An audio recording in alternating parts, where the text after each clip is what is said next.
السلام علیکم۔ صراط مستقیم چینل میں آپ سب کو میں خوش آمدید کہتا ہوں۔ سعودی عرب میں موجود وہ تمام غیر ملکی افراد جو کہ یہاں روزگار کے سلسلے میں کام کرتے ہیں، اور یا نئے آنے والے افراد جو پاکستان، انڈیا، بنگلہ دیش یا دنیا کے کسی بھی دوسرے ملک سے آتے ہیں،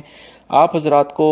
جوازات کے جو کچھ اہم اعلامیے ہوتے ہیں جو کہ یہاں پر کام کرنے کے طریقہ کار ہیں، اس بارے میں مطلع ہونا، اس بارے میں پتہ ہونا بہت زیادہ ضروری ہے۔ بہت سارے افراد سعودی عرب میں غیر ملکی افراد جب آتے ہیں تو ان کے کانسیپٹ ابھی بھی یہی ہیں کہ وہ جہاں چاہیں گے کام کر لیں گے۔ اس بارے میں آزادانہ ویزے کا کانسیپٹ بہت سارے افراد میں ابھی بھی پایا جاتا ہے، جو کہ ان کی ایک بہت بڑی غلطی ہے۔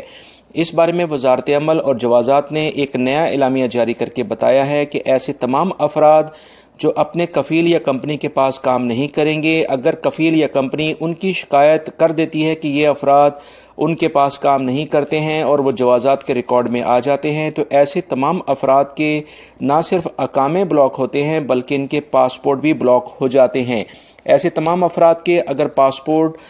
جو ایکسپائر ہو جاتے ہیں تو کسی صورت میں وہ اپ ڈیٹ نہیں ہوتے جب تک ان کا یہ حروب کا مسئلہ جو کہ یعنی کام پر وہ موجود نہیں ہے، یہ شخص ہمارے پاس، یہ حل نہیں ہوتا ہے۔ لہٰذا ایسے تمام افراد جو کہ اپنے کفیل کمپنی کے علاوہ کہیں کام کرتے ہیں، ان کو یہ پتہ ہونا چاہیے کہ ان کے پاسپورٹ بھی بلاک ہو جاتے ہیں، اور ان کے پاسپورٹ اگر ایکسپائر ہیں تو کسی صورت میں وہ ایکسٹینڈ نہیں ہوں گے جب تک ان کا اقامہ یعنی حروب کا مسئلہ حل نہیں ہوگا۔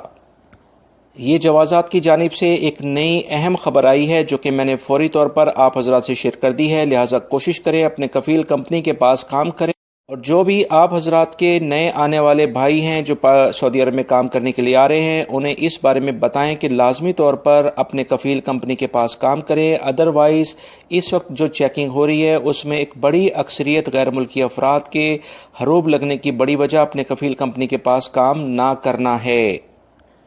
اس ویڈیو کو لائک اینڈ شیئر لازمی کرے گا، اپنے دوسرے دوستوں کو بھی بتائے گا۔ السلام علیکم۔